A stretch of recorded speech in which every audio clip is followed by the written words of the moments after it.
recorded, and anybody in the audience has assented to having their face and their voice being recorded. First agenda item is the minutes. Mr. Chairman, I move that we approve the August 2nd, 2016 executive session minutes and the October 18th, 2016 regular meeting minutes. And the August 2nd, 2016 regular minutes. There's 3 sets. I don't have those, but I will amend my motion to include that. I have a motion. Do I have a second? Second. I have a motion and a second. Do I have any further discussion? Hearing none, we'll take a vote. All those in favor signify by saying aye. Aye. Opposed? Hearing none, it passes unanimously. The warrant. Thank you, Mr. Chairman. In the warrant tonight, warrant number 1711, on the payroll side, we have $654,178, and on the bills payable side, we have $3,305,834, of which $21,466 is for paving various areas around town where the DPW was working this summer and fall. $553,000 in power purchase for MELD, and $2.279 million payment to Masconomet for our assessment. And Sarah Wood, the town accountant, CFO, has reviewed this and recommends the board's vote in the affirmative. Do I have a motion to approve the warrant? Move to accept as presented. I have a motion. Do I have a second? Second. I have a motion and a second. Do I have any further discussion? Hearing none, we'll take a vote. All those in favor signify by saying aye. Aye. Opposed? Passed unanimously. The town administrator's report. Thank you, Mr. Chairman. Number of items to bring the board and the public up to date on today, since it's been 4 weeks since our last meeting. Thanks to everybody who worked the election on November 8th and or who worked the early voting for that. It was I think overall it was successful. This is the first year Massachusetts had early voting, and Middleton had about 40% turnout in advance of November 8th through either early voters or absentee voters. So pretty significant number. It's not without its challenges, and I think as a sort of a blanket statement, I think most communities view the early voting as another unfunded mandate. So I hope that there'll be some effort from Beacon Hill to try to hold us harmless in the future for the early voting. I think it's as a small D Democrat, I think it's a good thing to enable people to get out and vote and increase voter turnout. But as a public administrator, it certainly has its challenges for us. So. Yeah. And our overall turnout was like 80%. Correct. And as I recall, usually that's what it is with most presidential. So the early voting didn't really. It didn't necessarily increase turnout, but comparably to other elections, it did make things. I say this, hopefully not running afoul of the town clerk or anybody who worked on Tuesday. That I think it made the actual election day a little bit easier. Because the numbers that day were not as long, although there were other elements to that in terms of processing all of those early and absentee ballots. That was a different challenge that they didn't have to deal with in the past. But we still have the same staffing levels that you need on election day, whether close to 50% voted early or not. So, correct. Do we have a compilation yet on what the cost was to the town for early voting? I think Eileen has that, and I don't have that off the top of my head, but I can get that. Because I talked a little bit with Eileen after the election. I think the next early voting cycle that we go through, we should consider having it at a different location. Because I think it was great to have that many people come in and vote early. I think it was a little tight in the registrar's room and in the hallway there. So. The building is not ideal for that. both in terms of processing the people and just processing our normal day-to-day activities. It put a burden on the entire facility. So we will. This is only for state elections. So the next time we will deal with this is 2 years at the when the governor's up for election again. So we will look at an alternative location well in advance of that. But yeah, that's a good point. Wanted to let everybody know that Veteran Service Officer Ted Butler hosted a nice event on Veterans Day a week ago at the Flint Library. Nice participation by the local Boy Scout troops as well. Played a very prominent role in the ceremony, and pretty good attendance at that event. So thanks to Ted for organizing that, for the work he does throughout the year. We've given a couple of updates over the last couple of months about the Henry Traggart Common and the work behind Memorial Hall. That work is essentially complete now. We'll be putting funding in to the capital plan for next year to repave the whole parking lot, to really kind of finalize that project. But looks good. We've spoken with Henry, and we're looking at a spring ribbon cutting for that. That'll allow the grass to come up, and we won't have to wade through the falling leaves to do that. So we'll keep everybody informed of that. Another DPW project is the River Street water main. That project, the main line installation, Bob Labossiere tells me that the contractor expects to finish that on Friday. He's got about 400 feet to go, and he's been doing several hundred feet a day. It was 400 feet as of this morning, so probably did 100 or 200 feet today and finish on Friday. That'll be the extent of the main, and then they'll start working on the service connections for all of the businesses and homes along. I guess it's probably just just the Legion and residential units along there. So And that's the stubs as well. correct. Yeah. And they've already for a water main project, you have to go in, you have to pressure test to make sure there's no leaks, and you have to chlorinate to disinfect.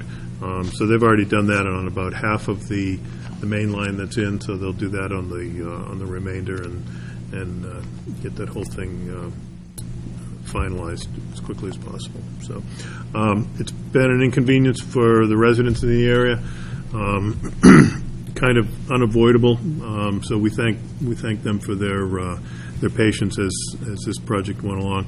A fairly quick project. I think they started around November 7th, so just a little over 2 weeks, which is a little bit quicker than I think Bob had expected. So a good project all in all. I recently signed a contract with GENEP Design for a facility study. That was money that was appropriated in May at the town meeting, and that's to look primarily at Memorial Hall, the police and fire stations, and the Council on Aging building, Old Town Hall. We'll take a more abbreviated, or they will take a more abbreviated look at the DPW and the Flint Library in terms of really coming up with a full plan of what we need to do in terms of our facilities over the coming years.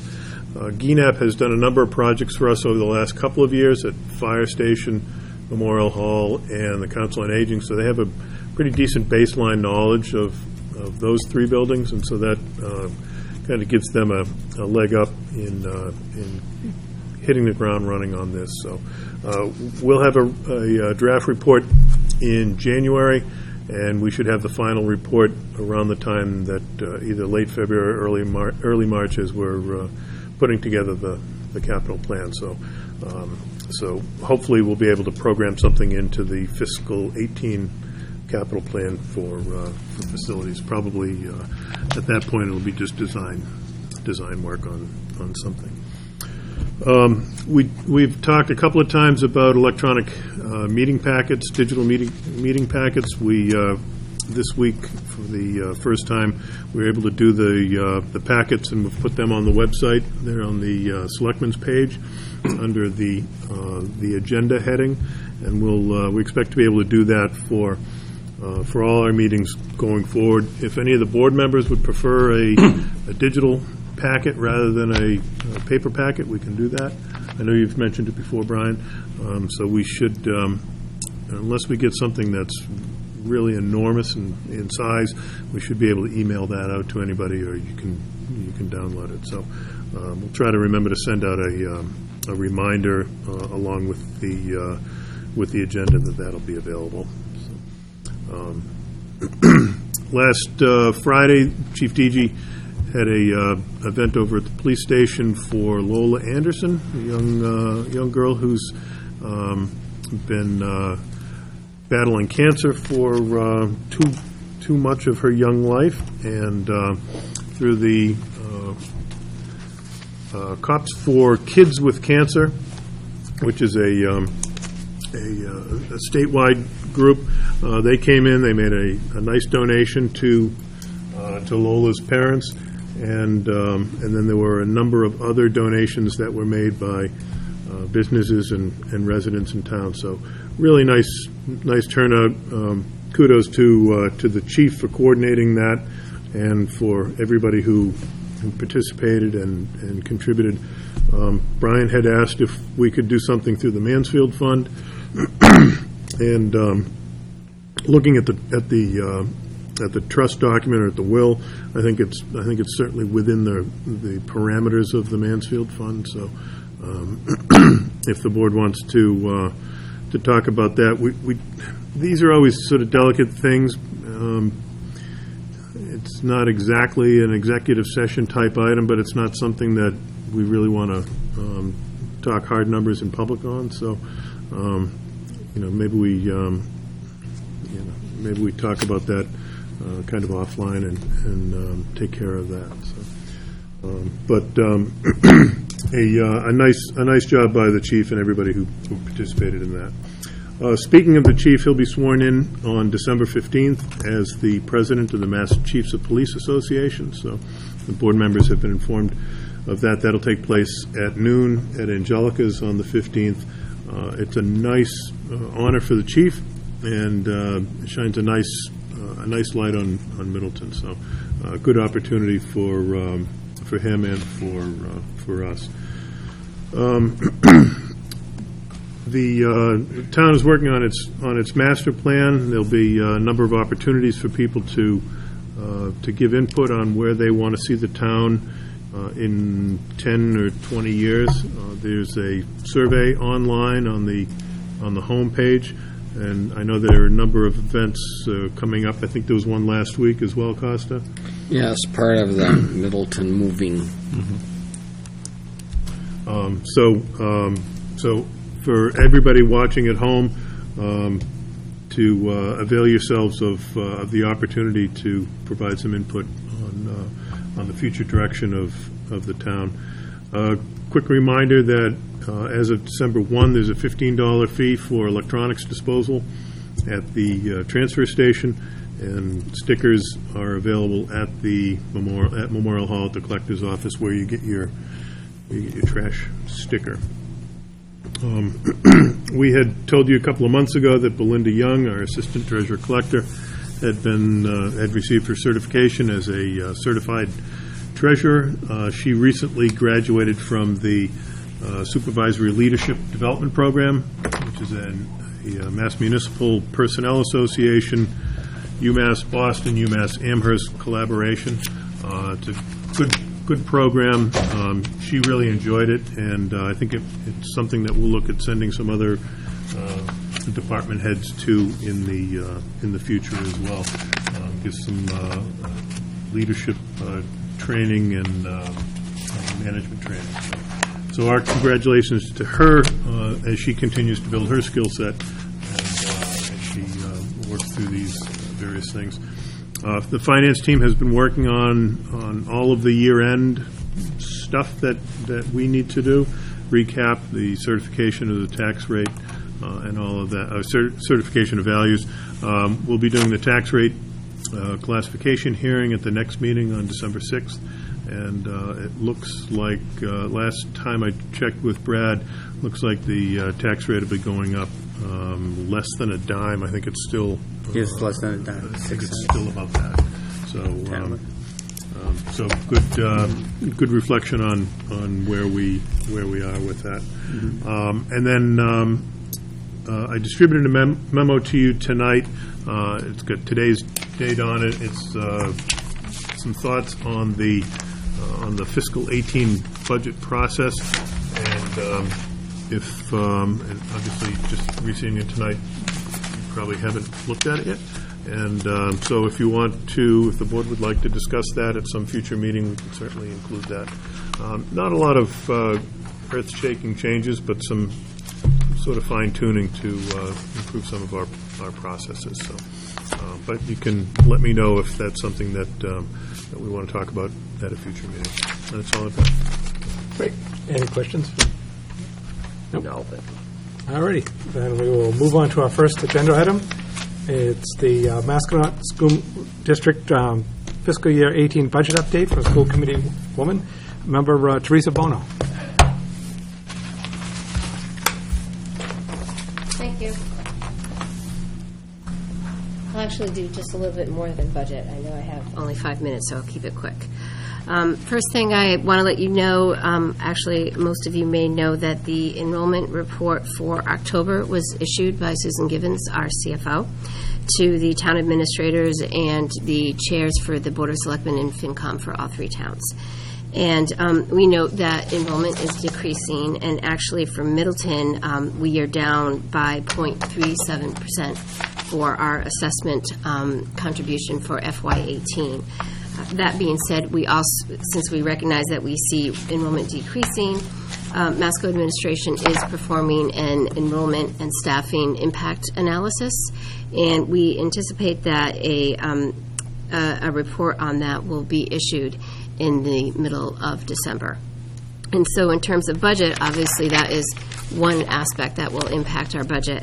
Our specific budget meetings that we'll be having with the department heads and administration occurs throughout December, and will occur on December 6th, December 7th, December 12th, and there's one other date to be determined because I didn't realize it actually takes 4 days to go through this. So it's either going to be the 13th, 19th, or 15th of December, and I will let you know when that happens. And for each of those days, basically, we have a handful of the departments and department heads that will come in where we'll discuss the budget for FY18 and what the needs are and things such as that. So that's how the budget will proceed. The next thing that I had mentioned last time I was here was the facility assessment that was performed back at the end of the summer this past year by Habib Engineers. Our CFO and facilities and IT personnel actually met with Habib.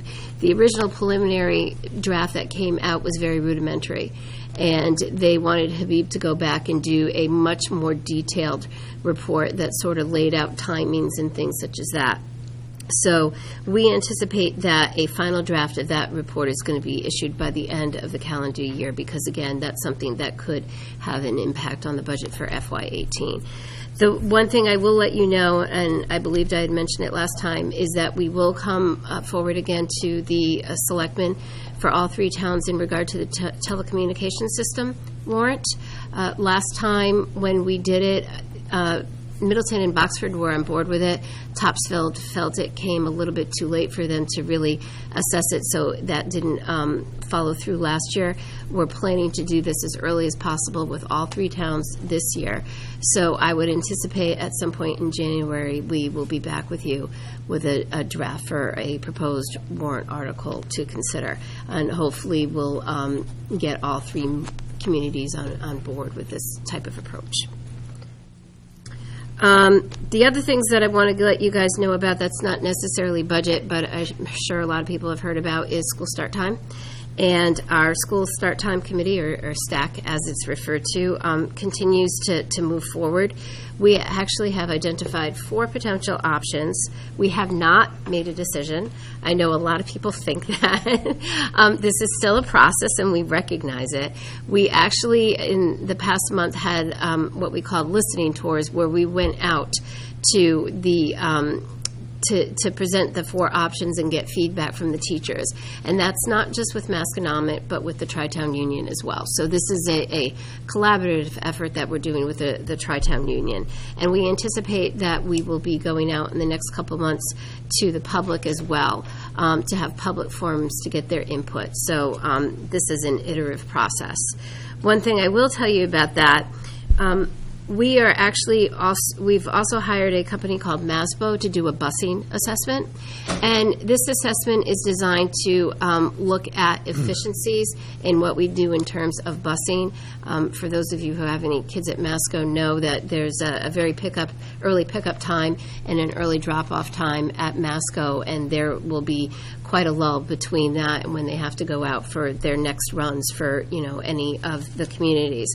So we're doing it in that respect to look at the current schedule and see what can be done from that perspective to build some efficiencies. But while we're at it, since we're also looking at other options in terms of school start time, we know that busing is a big factor. So we'll have them look at that as well. And this we're doing in conjunction with the Tri-Town School Union. If I could ask a question on that, Teresa. So I was just going to say, so the MASBO study is not just of the bus times for Masco, It's but it's everything. Also for the Tri-Town. Yes, it's everything. Yeah. So actually, in terms of costs, we are actually sharing the costs with the Tri-Town Is Union there as also well. a discussion in that study of looking at the potential of a late bus again? I know there's been some talk in the past about that. That has not come up, but if you'd like to, we can add that. We actually have a meeting, it's December 15th or something like that. We have a meeting with MASBO before we start, and I'll be at that meeting, so I can have that brought up as well. So I'll just make a note of that. I know we've talked about it in the past in various ways of It's been a long doing time it. since Masco's had one, A very and long I know time. it's expensive. It is. It may be a pay-for-service kind of thing or something like that, but we can explore what that might entail. We've talked about it before in the past at a school committee level, but yeah, it's been a while. So, and the last thing that I'll mention is our Vision 2025, or a strategic plan. We anticipate that Phase 2 will be identifying the strategies and approach for the next 10 years will be coming out in the second half of the calendar year. The school year. So. And that's pretty much it, if anybody has any questions. Any questions? The only other question I have on the budget is, so I know in the past, the budget we've gotten, usually the first iteration we get of it from Masconomet is the so-called breathing costs budget. In light of the study that's going to come out sometime late December on staffing and enrollment, will we get a different looking budget, or are we still going to get that first iteration of the so-called breathing costs? And that's kind of I don't mean it to be a loaded question. It It's, is a loaded question. Well, I think, in like the previous 2 or 3 years, there was a first sort of thumbnail thing that focused on the breathing costs that was, issued in like November. This year, the first thumbnail comes out at the beginning of January. So how much of that reflects anything that the staffing study identifies? I'm not sure. It'll depend on when that study is actually, completed. Right. Just wanted to make a couple of comments on as far as, the enrollment.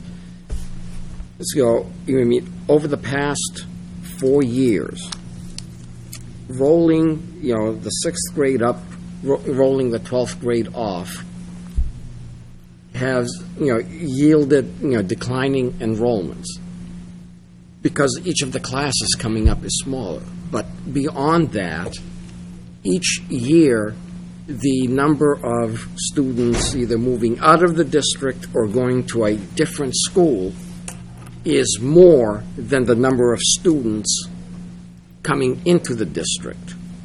So, like, for instance, this year, it was a negative 37, the previous year, negative 46, the previous year, negative 24, the previous year, negative 19. So there's, two factors driving the shrinking enrollment. Smaller class sizes in the elementary and more students, either their families leave the district or they choose to go, whether it's Essex Tech or another school, then they inflows, and that you end up with a less. And if you just keep rolling the classes forward that we know of, up through the first grade, where they become the 12th grade, it would drop, the enrollment would drop another 200 or so students from where it is now. Okay. There you go. No. No, thank you very much for your update. Thank you. Thank you. Our next agenda item is an entertainment and common victular license change of name request by OptiGolf New England, located at 216-220 South Main Street, from OptiGolf New England LLC to Clubhouse Golf and Entertainment LLC, by attorney Jill Mann. Good evening, Jill Mann here on behalf of the Clubhouse Golf and Entertainment. I'm here in connection with a request, as Chairperson Hooton just said, to actually change the name on the entertainment license. Last hearing, we did change that name on the liquor license, and I believe it went through to the ABCC already. And now we're just here to have the entertainment license changed. Simply just to change the title. Yeah, just it's the same thing as before. Same owner, same principal, a simple change in name because they're no longer affiliated with a previous licensee. Yeah, so we changed the entertainment license when the additional entertainment was added a while ago, so there's... Yeah, because we had to do it because that isn't really entertainment. Was that, did we change that? I'm trying to remember. we did. I'm not sure if we did, but either Remember, way, we it should be- changed the liquor license because... We did, because we Because changed we added. Yeah, But right. I don't think we changed the entertainment license because it's still, you don't really classify entertainment as, okay, it's skeet, it's darts, it's this. It's just the premises, so I don't think you had to. Do I have a motion? Mr. Chairman, I move that we approve the change of name request of from OptiGolf New England LLC to Clubhouse Golf and Entertainment LLC, which is located at 216 to 220 South Main Street, for the entertainment and common victular license. I have a motion. Do I have a second? Second. I have a motion and a second. Do I have any further discussion? Hearing none, we'll take a vote. All those in favor signify by saying aye. Aye. Opposed? Hearing none, it passes unanimously. Thank you very much, appreciate it. Don't bother sitting down. I know. Our next agenda item is a vote to accept a conservation restriction per Mass General Laws, Chapter 40, Section AC, granted by Philip Colosi and Joanne Colosi as trustees of PC Development Realty Trust, for a parcel of land located at Olson Way, Essex South District Registry of Deeds, Book 33666, page 267, with rights reserved under the deed recorded in Book 34717, page 554, to the town of Middleton, presented by Attorney Jill Mann. Good evening, Jill Mann here on behalf of Joanne and Phil Colosi, the trustees of PC Development Trust. Great news is that this is the first of the CRs that will be along the Ipswich River. So I think, I'm not sure, Mr. Cassiotis would know. Which one's done? Is there any one of them done? No, but I have to tell you why. Is because it's very difficult to get them approved at the Executive Office of Environmental Affairs. I filed this 9 months ago, and it just takes a long time because Eileen Del Bono, she actually retired, so the new person took over, and Martha Reichert is the new, and she's just trying to get up to speed. It takes forever. So we had already applied for Joanne and Phil's, and we're waiting for this one to be approved so that we could do the CR for East Meadow, for Ridgewood, and then for Nathan Lane. So I already talked to Nancy McCann, who represents Ray Feliti, and I told her, don't draft another one, take mine. I'm more than willing to give you my product so that we can just get them all approved, and they'll be the same exact thing, and the town has the same exact rights. So we will have that entire corridor, and that will also include, to the extent the town will own some parcels, and you're going to see me in a couple of months with the parcels from Ridgewood and the parcels from East Meadow. And some of it we'll own, some of it we have an easement. Like on this particular CR, it's still a 100-foot CR, but 20 feet along the river's edge is an actual access easement. So, town residents, if they come in, they put their canoe out, they can actually take the canoe out of the river. I mean, there's actually a beach. Did you walk that with us when we did? Okay. There literally is we called it the beach, behind Maidman's house. So you walk over, if you're facing the Maidman's home on East Street, it's to the left, where the river, you know where it is, where the river turns and it becomes almost impassable. It's really like a little beach there. It's beautiful. And people can go there because you have a 25-foot easement. So that's what this does. So now, because this board will sign this evening, I'll send it back to the EEOC tomorrow. They'll sign it, I'll have it recorded, and then, like I said, I'll be able to get the approval from Martha for the other 3, and then we'll be back to have you sign those, and it'll be done in that entire area. I think it's the first time we've ever had this large a CR in town. Do lots that are but these easements, do they know that the easement is there? Yeah. How will the easement be marked, so if a person wants to walk to the river, they'll know where to go? Various ways. In a couple of them, we actually have little indications. This particular one, there is none, because there's no access through these properties. It's just a 25-foot easement, so the Conservation Commission can choose, if that's what the CR actually allows, to put a post and show people where it is. So that's up, quite frankly, that's up to the Conservation Commission. Do the people who own, that's an excellent question, because quite frankly, it's unfortunate the way conveyancing works now. So you go in, you sign, right? There's easements everywhere, and the conveyancing attorney says, yeah, you have easements. This actually was explained to the person, because when we sold, my firm was actually handled the sale to the people who own Lot 4, and we explained to them there's going to be a conservation restriction, and in fact, attached to their deed is a sketch plan showing it. Any other questions? And you're going to do the same I'm doing it for, business for all 3 areas? well, I do it for Ridgewood and East Meadow. Nancy McCann's going to do it for Norma for raised development, yeah. but we just actually saw each Okay, other in you said Danvers that, okay. tonight, and she's going to use the same exact document, so we know it'll be done. So, over here up on Can I come Gould, over? yeah, well, it's A1 or A2, right? So, this easement, get my glasses. sure.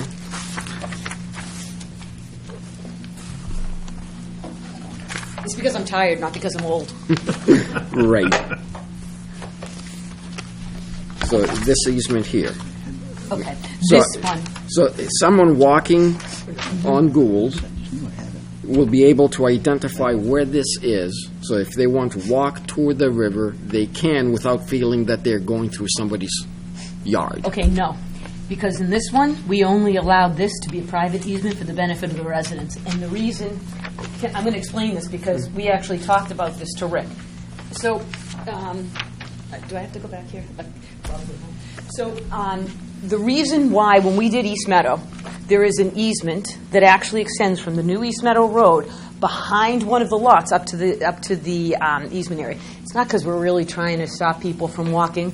However, what happened in Wildwood Farm when we had an access right, and it happened all the time because I'd get the phone calls, people would like to hunt in the public area. So there would be 3-4 truckloads of individuals who'd come out dressed in camo with guns. Strapped over their back, they'd park and they'd walk through. And all the residents went crazy, literally crazy, because most of us are quite frankly, city transplants. I'm not used to seeing somebody with a gun on their back. I'm really not. So Todd's just going, what's wrong with that? Looked at it. But you understand. So the purpose of that was to say if people were coming in, parking the trucks, taking guns off and trying to go back, we can say it's a private easement. You can't. It's only for the residents of this development. Quite frankly, if you wanted to go there and walk through and go back, nobody is going to stop you. So how That's the far is intent. that set back from the back of the lot line on that A1? I don't understand what you mean. So this is the private easement. Oh, so, okay, so the conservation So you'd have to restriction is walk through 100 the, feet wide. they already The call it easement is cul-de-sac. 25 from the center of the river's edge. So that's the bank, you know? It isn't really the bank, it's a biological bank, so you have to actually know what the with the biology is in order to determine where it is. Kind of follows the floodplain line, right? In a lot of areas. Kind of, but not really. But there is a public access right. My understanding was Mr. Filiti did grant that over his property, and it's pretty wide, isn't it, Ryan? I mean, you're not familiar. Okay, yeah. I thought that it was actually a decent easement that does go back. Mm-hmm. So East Meadows is private, and then this particular parcel that we just approved this evening, there is no public access to it. Right. Because there is one of these easements at the back of my subdivision. Yes, Vera. Yep. Comes over to my subdivision. Yes. Nobody knows where it is. It's treated like the person's, yard. Yeah, if somebody wanted to try to use it, they couldn't. And you know what it is? That's actually our responsibility as a community to put in place these roads. And I think, quite frankly, Katrina O'Leary is actually doing a very good job trying to get that plan in place. I do. I really think so. Because she's been focused on the bike path and things of that nature, which it's about time we had somebody to do it. So hopefully we'll inventory those things. Because in my development, right, we have an easement path, but because there's so many of us with very large dogs, that easement is clear and open. You should see, you know where we go. Right between that house where you have Mr. Hooton sometimes runs in the development. And so you have that, there's like an opening. There's a wall here, and then there's just an opening where you can go back and access the reservoir.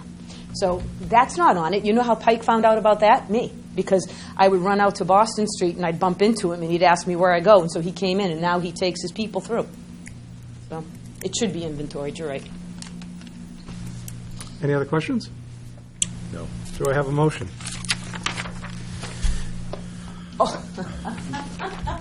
Chairman, I move that we accept a conservation restriction pursuant to MGL Chapter 40, Section 8C, which is granted by Philip Colosi and Joanne Colosi as trustees of PC Development Realty Trust for a parcel of land located at Olson Way, which is Essex South Registry, District Registry of Deeds, Book 33666, page 267, with all rights reserved under the deed that is recorded in Book 34717, page 554, and that such restriction will be granted to the town of Middleton. I have a motion. Do I have a second? I'll second. I have a motion and a second. Do I have any further discussion? Hearing none, we'll take a vote. All those in favor signify by saying aye. Aye. Aye. Opposed?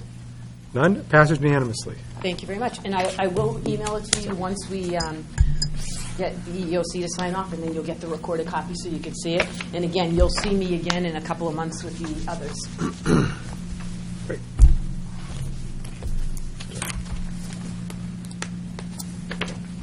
Is that the only one page that needs to be? There's only one thing. And everybody signed under their free action deed? Yes. Sure did. Thank you very much. Enjoy everybody's holiday. Happy Thanksgiving. Thank you. So, yeah, it's okay. We can take. No, we'll use the. You'll send me yours. It'll be fine. I'll scan it down. All right. Our next agenda item is a request to establish a cable television advisory committee to assist with the renegotiation of Verizon and Comcast cable television licenses with the town. So 10 years or 8 years ago, when the last contracts were negotiated with Verizon and Comcast, the board set up a 5-person committee to undertake that exercise, and it's the standard approach that most communities use. And so we're asking at this point that the board just recreate the committee consisting of 5 people. And did we designate what departments, or just any 5 people? Or? I would suggest that either Ryan or myself or both of us be on the committee, and then the rest of the makeup of the committee would be residents. Do you know who it was last time? Do we have any record of that? It was a while back. There was Dean Reviliotis was one of the members. His name I remember. I know Ira was a formal member of the committee, not an advisory. Oh, he was a voting member. He was a voting member. I forget who the others were, and I apologize for not bringing that. I had that. Nancy. Yes. So this would be just this would just allow us to advertise for members, and then we would make appointments at a later date. So we just need to advertise for 5. We don't have to. Well, it depends. on how we structure it. I think we should have both Ryan and Andy on it and 3 members at large for a 5-member committee. That works. Sound like We a need a motion to vote for me. that, or is that just a? I think you could advertise, or instruct us to advertise for 3 residents of Middleton. Great. And then appoint all 5 at a later date. You're so instructed. Thank you. All right. Rick, I'm going to ask you to, if I have a conflict, I'm going to if you could chair. Okay, yep. I'm just going to recuse myself for the next time. I'll come back in right No, after. including us. 5 members. Yeah, so 3 members of the public.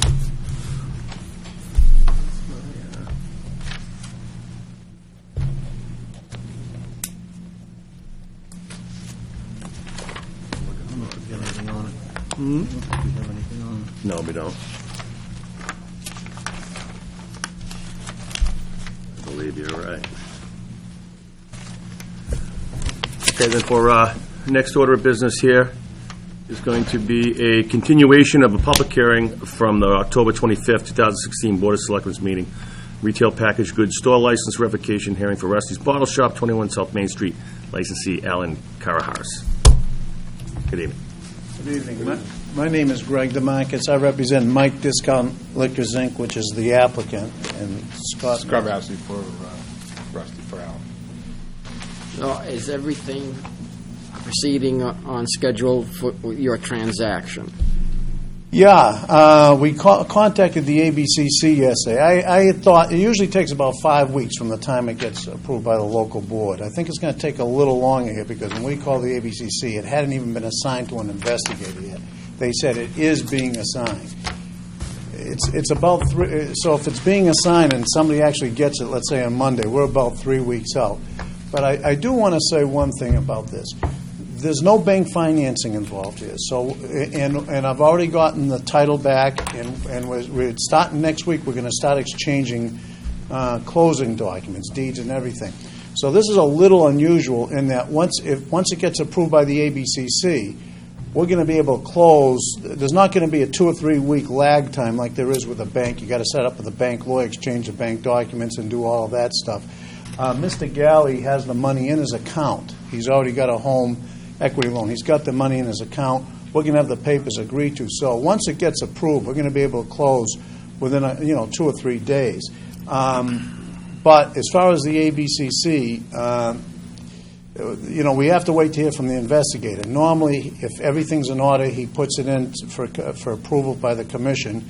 And if there's things that are missing or he has questions, then he calls up the lawyer for the buyer, and we just give him what he needs. But since we don't know who that is, I can't put any pressure on him. But on Monday or Tuesday, we hope to find out who it is. Okay. Sorry. Then I suppose we should discuss continuing it again. We should till, continue this to the December 6th meeting. Do you think that's, do you think that's should we go, reasonable? The next So the the next 20 meeting after that just- would be the 22nd, at least the tentatively scheduled, Well, from the 6th will be the 20th. the 20th. Yeah. When we do the 20th, I like to report it's closed by the 20th. Right. By the 6th, I don't think. So what I would, Right, the suggest is, continuing this to the 20th. If, you get the approval beforehand and you've closed this, on your deal, there's no point in anybody, coming here. Yeah, if, you've heard, gotten the approval, but you got it on the 19th, and you're going to be signing the documents later, that week. In my opinion, again, you don't need to be here, but you need to tell us that. Okay. Chair, Right. just one other thing I just add, one of the things that was asked of the board, that the board asked was that, that Alan, that you maintain your hours. I was out this week, and saw a customer coming to the door, trying to get inside, door's locked, so I went up afterwards, saw the sign saying inventory's low, you're going to be gone for 5 minutes. So again, you still need to maintain, and a clear message from this board, Mr. Crest in particular, is you still have to continue to be open, still have to maintain those hours. We understand you can see the finish line, that's fine, but you still have to serve the people of Middleton, and we want to make that clear to you for the remaining time that you are the owner of the business. Then, if I can get a motion to, well, we're still in a continuance phase of it, though. So if I can get Chairman, I move that we continue this public hearing to December 20th at our 2 meetings scheduled from now. Correct. A second? Yep. Second. Any more discussion? All those in favor? Aye. Aye. I got you.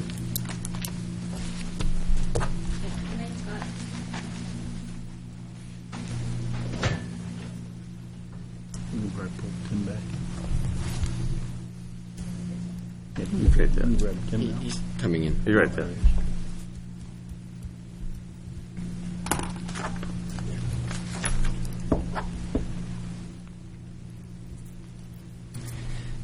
Alrighty. Our next agenda item is appointment of an alternate member to the Recreation Commission of a Ms. Michelle Cressy. Does anybody know her? I don't know. Couldn't make a better appointment. Do I have, besides making her sing a song, do we have anything? No? No. Do I have a motion? I move to appoint Michelle Cressy as an alternate to the Recreation Commission for a term ending 6/30/17. I have a motion. Do I have a second? Second. I have a motion and a second. Do I have any further discussion? Hearing none, we'll take a vote. All those in favor signify by saying aye. Aye. Opposed? None? Passes unanimously. You can sing. And you'll know how to get sworn in. Because if you don't, nobody does. Just stop by the town clerk's office. Yeah. Our next agenda item is a appointment of Richard Gilman to the Cultural Council. Do I have a motion on that? Move to appoint Richard Gilman as a member of the Cultural Council for a term ending 6/30/19. 19? Okay. 19. All right, I have a motion. Second. I have a second. Do I have any further discussion? Hearing none, we'll take a vote. All those in favor signify by saying aye. Aye. Opposed? Hearing none, it passes unanimously.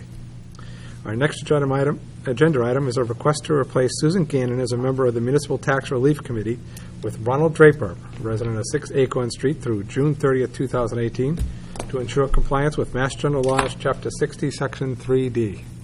Good evening. Mr. Draper, how are you? You got any questions? Come on up to the microphone Okay. so the world can see you. Hi. Mr. Chairman, just as Mr. Draper's coming up, just the reason for this is that the committee is currently constituted, had Sue Gannon on the committee, but per the legislation, the committee has to consist of chairman of the Board of Assessors, the city or town treasurer, and 3 residents of the town. Susan was formerly a resident of the town, but is no longer a resident. So we asked both Susan and our Director of Veterans Affairs, who might be a good candidate, and they both suggested Ron, who's done a lot of great work for the town, and I think we all agree this would be a great fit here for this committee. I know Ron's done a lot of things for the town. He's served on a lot of committees, and one of them I noticed is you served on the cable TV review committee. I certainly did the first one. So- On the cable network systems and the computer systems. I'm old, okay. So it might not have been the one 8 or 10 years ago. It was a few years before. Yeah. So I know you do a lot of work also with our veterans agent, Ted Butler, and do a lot of work supporting him in the work that Yes, I do. the office does. So, great. Mr. Chairman, I move that we appoint Ronald Draper of 6 Acorn Street to the Municipal Tax Relief Committee for a term through June 30th, 2018. I believe the appointment form said 19, 2019. but let's double check. Let's check. Yeah, because the agenda says the 18th. It is through 19, June 30, 2019. Never question the cost. Cost is the keeper of the dates, June 30th, 2019, Mr. Chairman. I have a motion. Do I have a second? Second. I have a motion and a second. Do I have any further discussion? Hearing none, we'll take a vote. All those in favor signify by saying aye. Aye. Opposed? Hearing none, you pass unanimously. Thank you for your service. Serving again. Thanks, Ron. Thank you. Our next agenda item is a preliminary review of potential charter amendments. So this goes back, Mr. Chairman, to conversations we had as we were looking at the initial draft of what was going to be the November 15th special town meeting. We had a couple of charter amendments on there, one bylaw amendment. These were items that had been brought to my attention by the moderator and the town clerk. And one was the term of the moderator. The moderator is a one-year elected term, so she has to run annually. And then the other item was the day of the week of the local election, which currently is a Monday. Because we go right from the weekend to voting day, it's easy for people to kind of forget about the election. Also makes it a little harder for the clerk's office to get everything coordinated. The recommendation from the clerk would be to move it to Tuesday. And when we talked about it back in September, I guess it was, I think it was the feeling of the board that you didn't want to bring this forward for a special. You'd rather wait till the annual. And then, as we were talking about it, somebody said, are there other things that we should be looking at, other kind of procedural, non-controversial things that we should look at? So this is just a sort of the effort to get that process started. I don't have anything to recommend to the board tonight.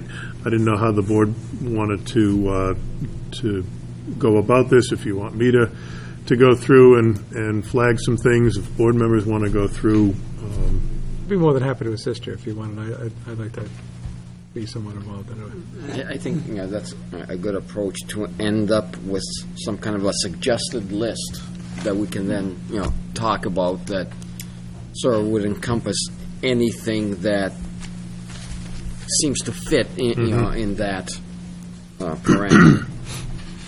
And this would be items that would be, I wouldn't say housekeeping, but somewhat non-controversial rather than major charter changes.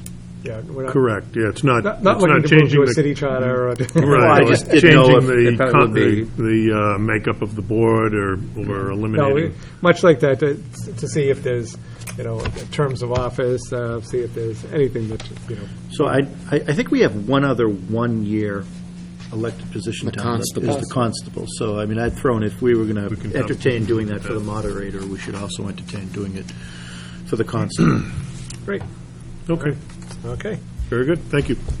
Our next agenda item is a preliminary discussion of interest in a tax increment financing agreement for a business relocating to Middleton. So we were approached recently by a business that is not in Middleton but is not far away. They've asked to remain anonymous at this point.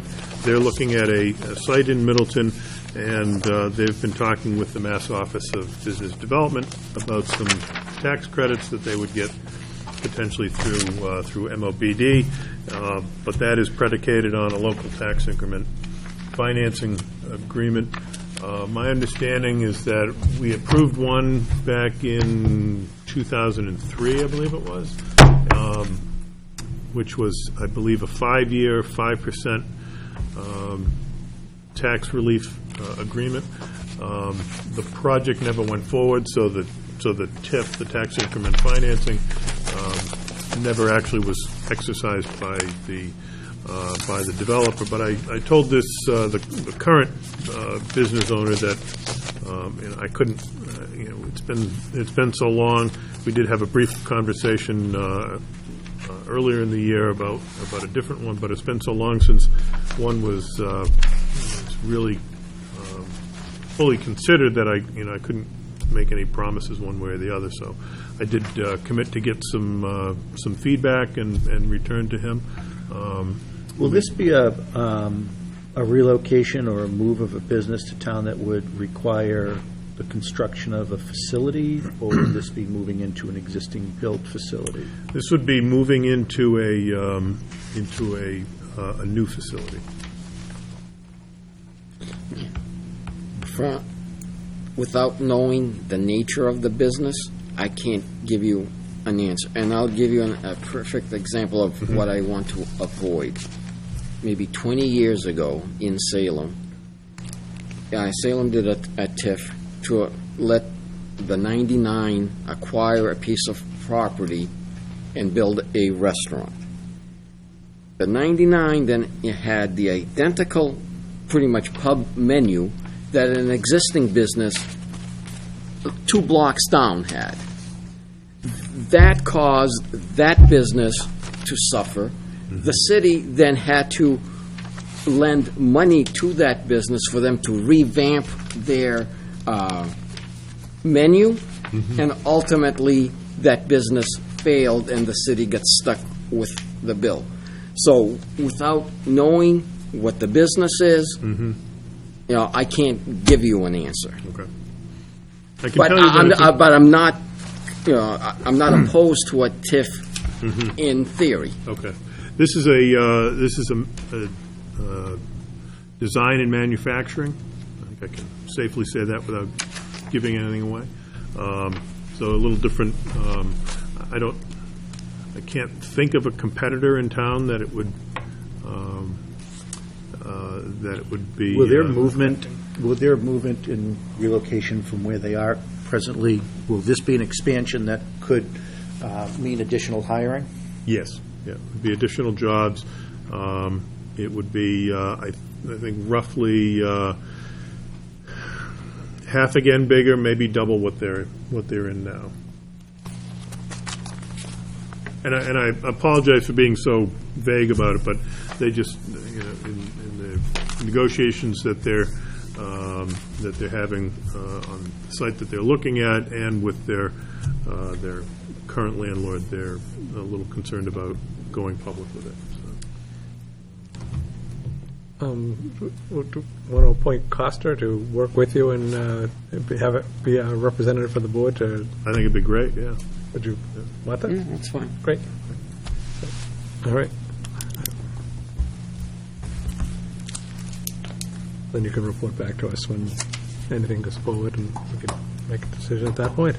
Great. And I'll try to be clearer than mud. Yeah, good. Me too. All right. Our next agenda item is a vote to designate a member of the Board of Selectmen to approve all bills, drafts, orders, payrolls, provided the designated member shall make available to the board at the first meeting following such activities or record of such actions per Chapter 218, Section 57 and 58. So this comes out of the Municipal Modernization Act. Comes into, for us, it would come into effect on those occasions, generally in the summer when we're meeting, or when we're not meeting on a warrant night or a warrant week.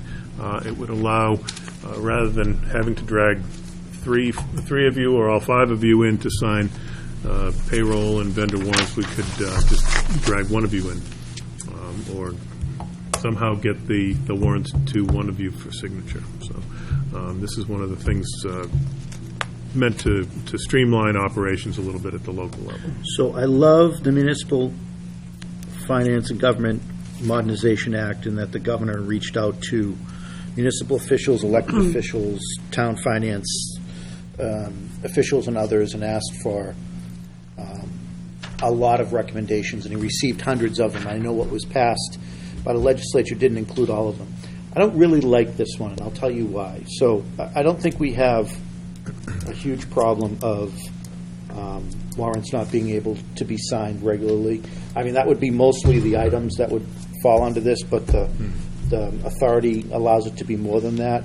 I think when we were on a weekly warrant process, it was a little bit more difficult because we knew we had at least every other warrant if we were going every other week for meetings. It became problematic, and you're right, I think it ends up being potentially problematic, maybe 1 or 2 warrants during the summer.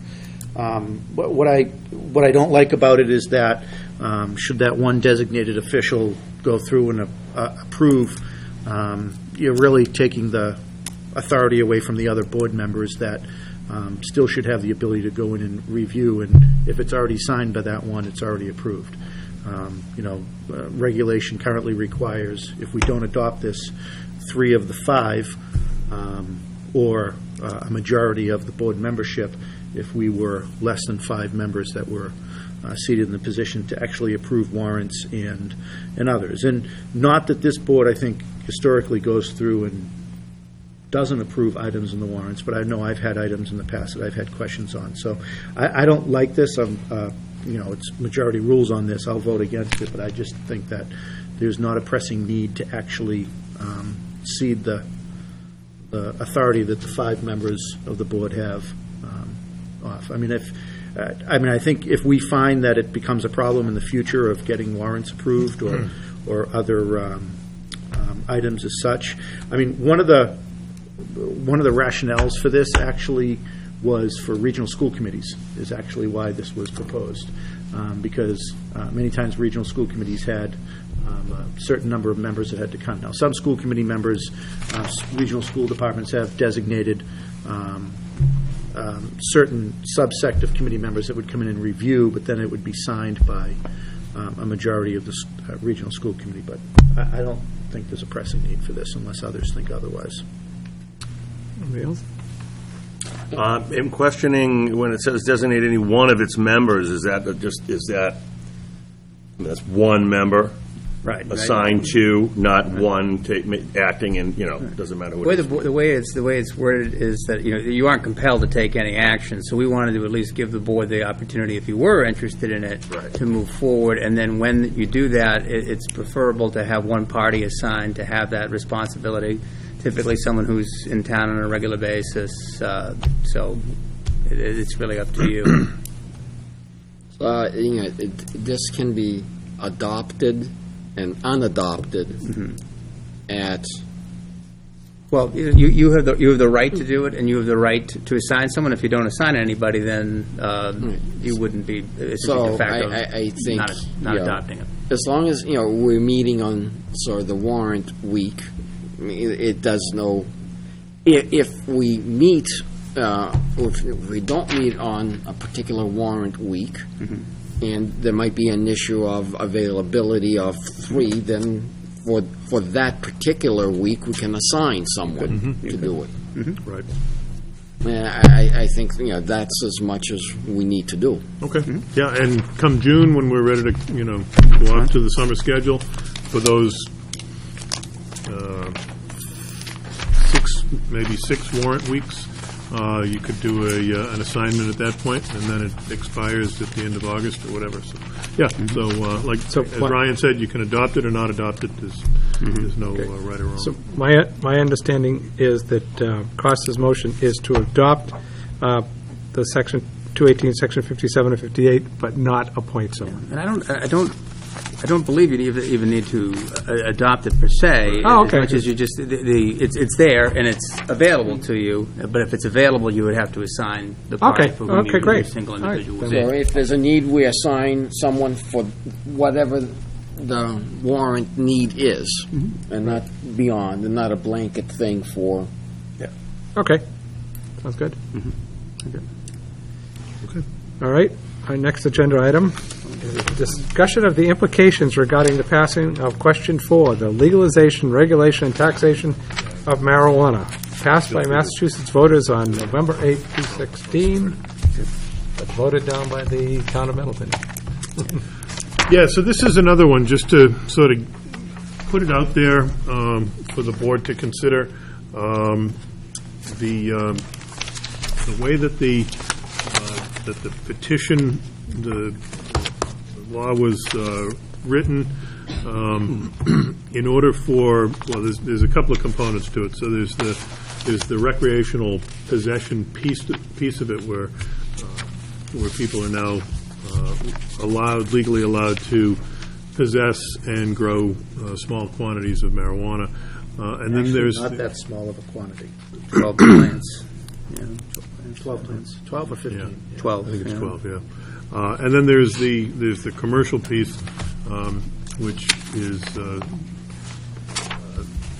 treated a little differently than most of your your retail type outlets. There has to be a citizen's petition in each community, signed by 10% of the registered voters registered at the time of the most recent state election, which would be 5,192 ballots were cast, so to 10%, 519 petition signatures you need to get it to move forward. And so, as I read the law, that's the only way it gets to the ballot, and it goes to the ballot. The first opportunity would be the 2018 state election, when we're electing a governor and reps and senators again.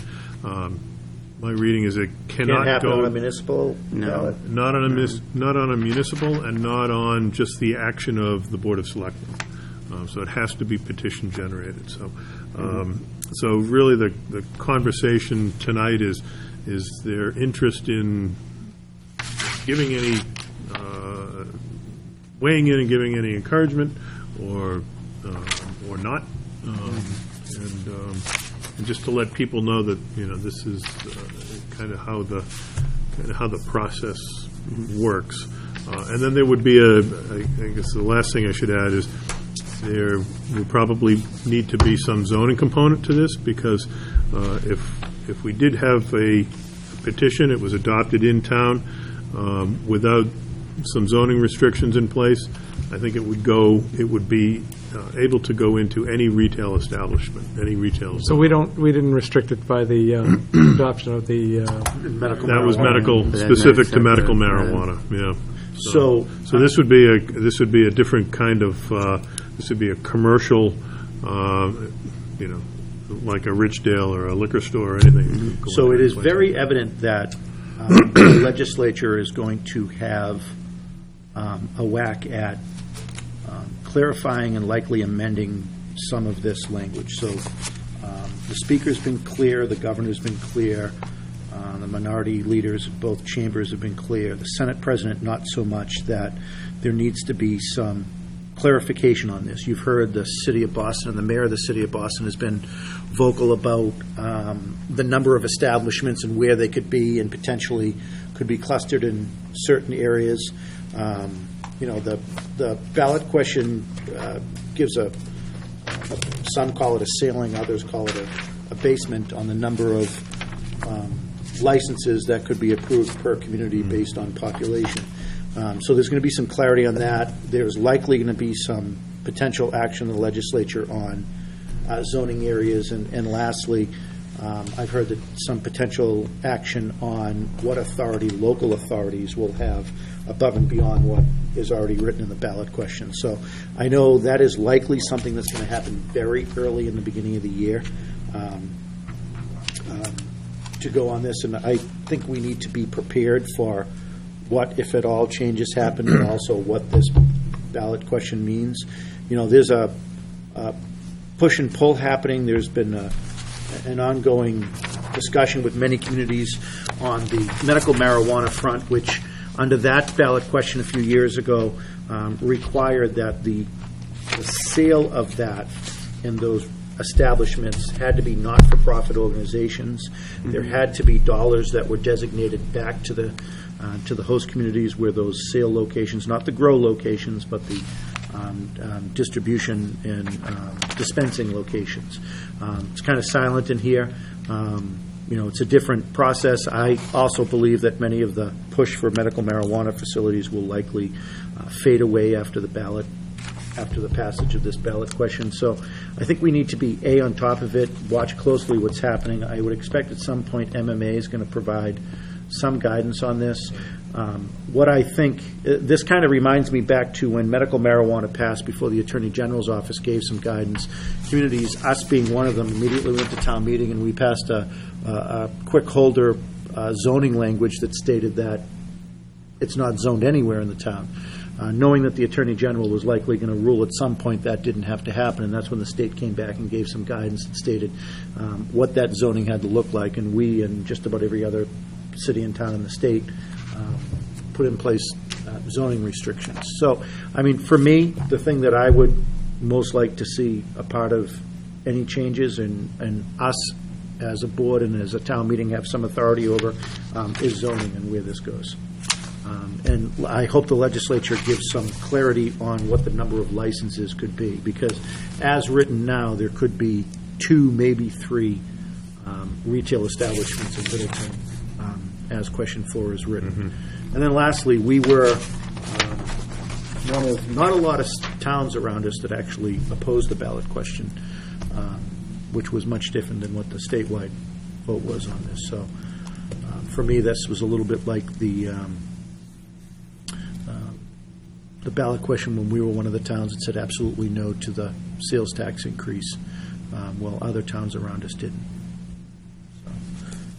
And I think it would be helpful to get some idea of what some of the other communities are looking at and what MMA is proposing, and we should probably at some point ask for some comment from Rep. Jones, Rep. Speliotis, and Senator Tarr as to what is potentially going to move through the legislature. But from what I've heard very clearly, the Speaker has let it be known, and the Mayor of Boston has let it be known that changes and some clarifications. I mean, there is a significant regulatory process that a medical marijuana grow facility and dispensary facility has to follow. Significant regulations from the transport of that material to how it's sold, to how it's grown, to how it's cultivated, and it's missing from the ballot question, and at some point regulations are going to have to be promulgated, and not just regulations on the tax revenue side with the Department of Revenue, but likely regulations that will come out of DPH, which has been managing the regulations on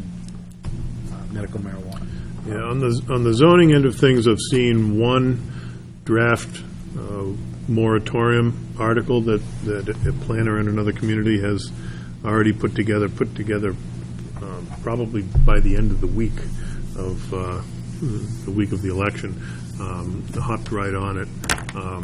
I don't think we need to act that quickly, but that community may be much more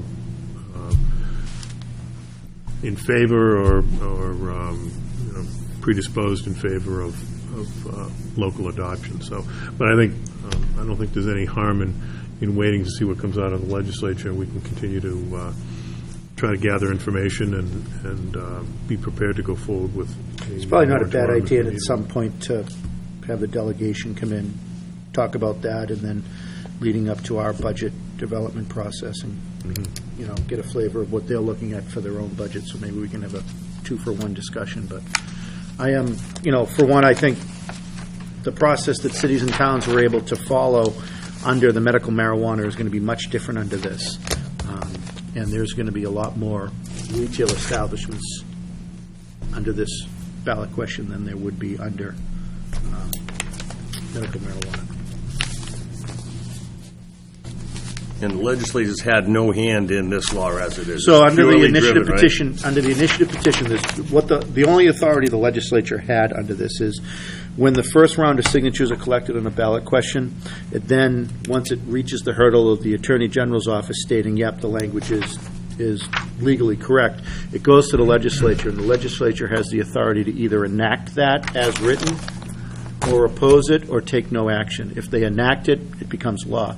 If they oppose it, it's just they're in opposition, and the group can go out and get additional signatures of those individuals that haven't originally signed, or if they take no action, the same thing, they can go forth and collect signatures. What happened here is there were a couple of competing ballot questions. One of them made it through the Attorney General's office summary, went to the legislature. They actually took no action on it. They went and collected additional signatures. But and you've heard me say before, I'm a big believer in the initiative petition process, good or bad. However, the legislature has a long history. I authored and ran the ballot question to cut the income tax in 2000. And the legislature, a year and a half later, actually stopped the schedule of cutting the income tax. So there's a history of the legislature amending, changing ballot questions. They've actually did that with a term limits ballot question. They were attempting to vote against it when the Supreme Judicial Court opposed it back in 95, I think it was. So there'll absolutely be activity on this because there's certain mayors, Mayor of Boston being one of them that's driving the argument, and the governor as well, saying that there needs to be more clarity than what you saw here in the question for proposed text, which was a lot more language than was proposed with the medical marijuana, but there still needs to be regulations. Anybody else? All right. Okay, thank you. Our last agenda item is any new business. Just wanted to let people know that the state released the CPA match amounts, and Middleton will be receiving $40,318. In the FY17 budget, we had projected to receive $29,391.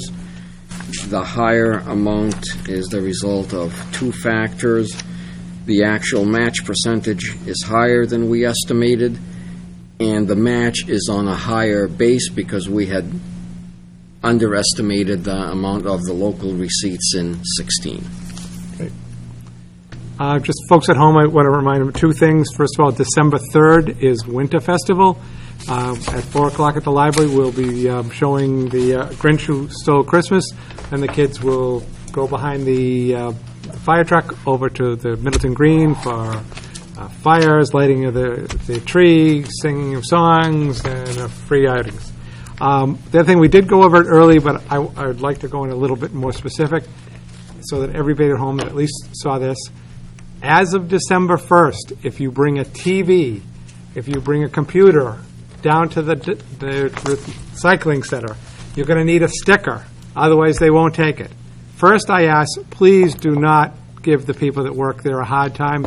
They're just trying to enforce the regulation that we, the Board of Selectmen, have imposed. So if you have a problem with it, please yell at us.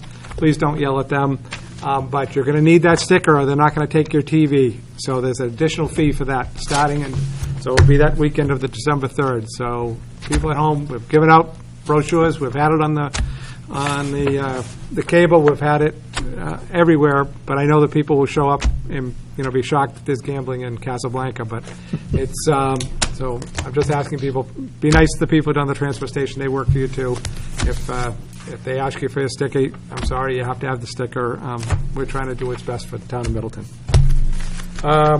We now have an executive session pursuant to Mass General Laws, Chapter 38, Section 21A, Section 2, to conduct strategy session in preparation for negotiation with non-union personnel and collective bargaining sessions to contract negotiations with non-union personnel. We will not be returning into open session. Mr. Clerk, if you could give a roll call vote. Okay. Selectman Cresta. Yes. Selectman Pentuck. Yes. Hammond. Yes. Selectman Reski. Yes. And myself, yes. All right, we stand adjourned to the public session and move into